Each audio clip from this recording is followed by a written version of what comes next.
Hello, this is Esper again, making my second D&D video for everybody. Thank you everybody who watched my last one. Appreciate the comments and the feedback and whatnot. This is going to be an example of kind of gameplay and skills. It's going to feature skills mainly. I do want to do a combat video, but it's harder to do. It's hard to fit combat into 10 minutes. So I'll get something eventually. Just hang in there. I'm just going to be using these three characters I made up tonight to do an example of some skill usage. As you might have noticed if you're looking at your player's handbook, skills are something that every single player has. Depending upon what class you chose, you have a specific class skill list, and you get to pick training in a limited number of those skills. And it will tell you on your class's page, the main page of your class, what your skill list is and how many of those skills you can be trained in. When you make a skill check, first of all, you have your skill bonus. You'll have this recorded down in your character sheet already. A skill bonus, basically your total skill modifier is as follows. You add the relevant ability score modifier. So for example, the athletics skill is keyed to strength. So you're going to add your strength modifier. And if you looked under the ability scores, it's going to tell you, the section about ability scores tells you what score equals what modifier. So for example, if your strength is 16, your modifier is 3.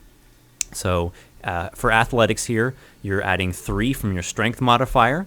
And let's say you're trained. Training always adds plus 5. So you have an 8 athletics. When you want to make an athletics check, you roll your D20, add your plus 8 to whatever you rolled. I just rolled a 12, so that makes an even 20. You tell the DM, I got a 20. The DM is going to tell you whether that was a success or fail. The DM has a number. It's called a DC, difficulty class. And the DM knows ahead of time what the difficulty class of the skill check is. So you're going to say, I got athletics 20. DM's going to say, that's a success, and describe what happens, or he's going to say that's a fail, and again, describe what happens.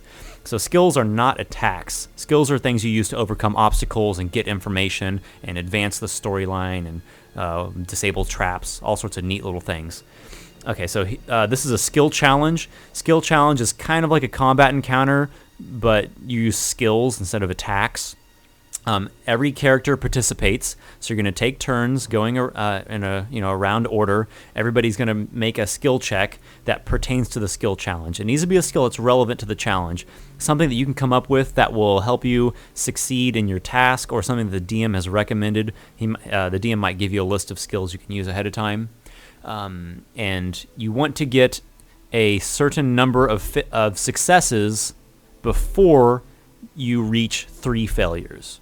If you reach 3 failures, you've just achieved a defeat in the skill challenge. However, if you reach the correct number of successes first, then you achieve victory in the skill challenge. Okay, here's the 3 player characters. Murdoch, male human fighter. He's unaligned. Kisa, female dwarf cleric. She's lawful good. And Naren, male halfling rogue, unaligned. These are all level 1 characters. In this skill challenge, the player characters are trying to locate Naren's brother, Thurk, who has not been seen or heard from in well over a month. So Naren and his family are worried. The last they heard was that Thurk had traveled by boat to Balacroy to trade. So the player characters arrive in Balacroy. It's a kind of a busy human port town, sees a lot of trade. It's a coastal town, so it has kind of a waterfront district and some shops, and a lot of people live there. So it's kind of a bigger town. So the player characters arrive. The first skill check is Kisa. She's going to roll a history check. She gets a 15. That's a success. She gets some information about some common... she has some knowledge of some common dangers in this town. First of all, small private ships are sometimes operated by ruthless brigands who pose as honest ferrymen, and also piracy is not unheard of in the western coast of Verland. So it's possible Thurk didn't even make it to Balacroy as he intended, and this information connects to the waterfront district.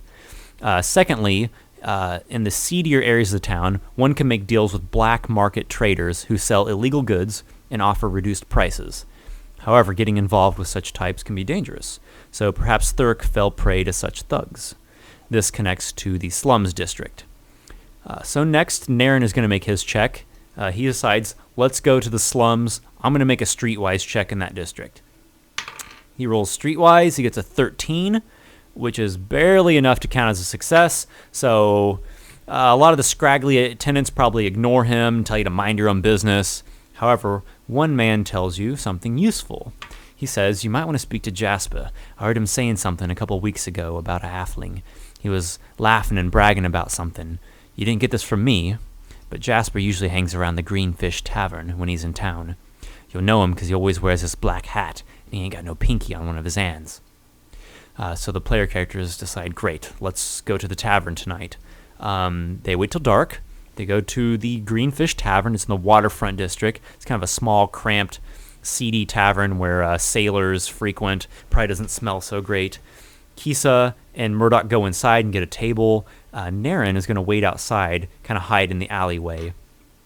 The tavern isn't too big, so after keeping an eye out for a while, Murdoch spots a man wearing a black hat. Only has 4 fingers on his main hand. Looks kind of like a sailor guy.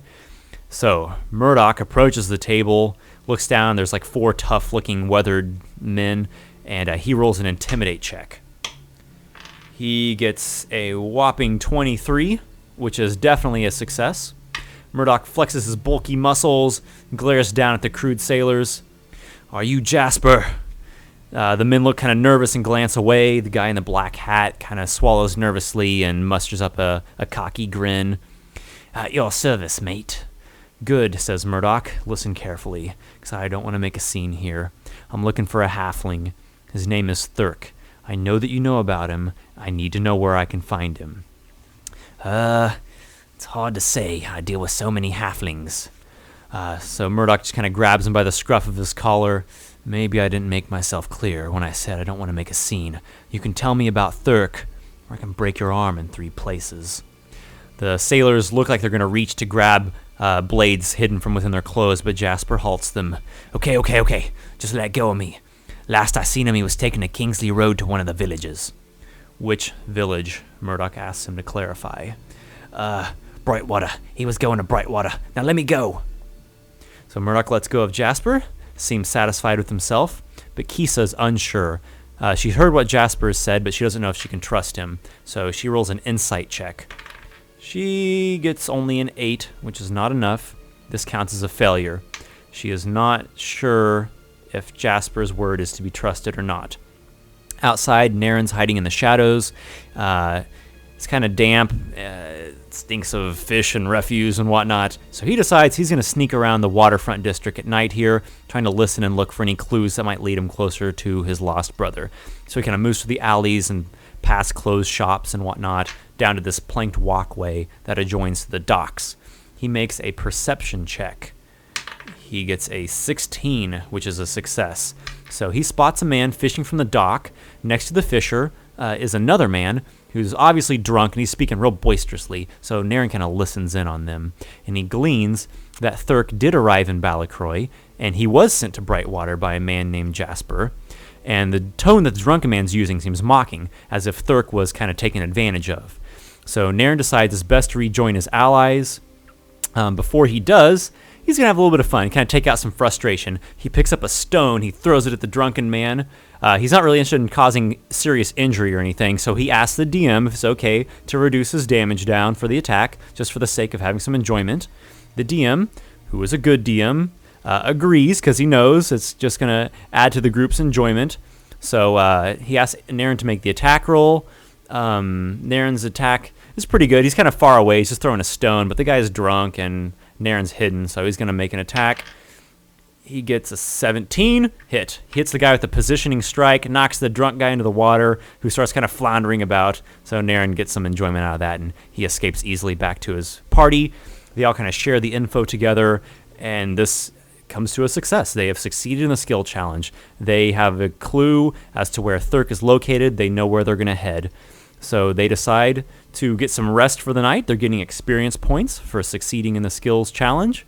They're going to go stay at an inn, and the next day they're going to wake up early and head on to the village of Brightwater to look for Thurk. So there we go. That's an example of a skills challenge. Thank you for watching. Feel free to leave me some feedback, and I'll try to get some more videos out in the near future. have fun adventuring.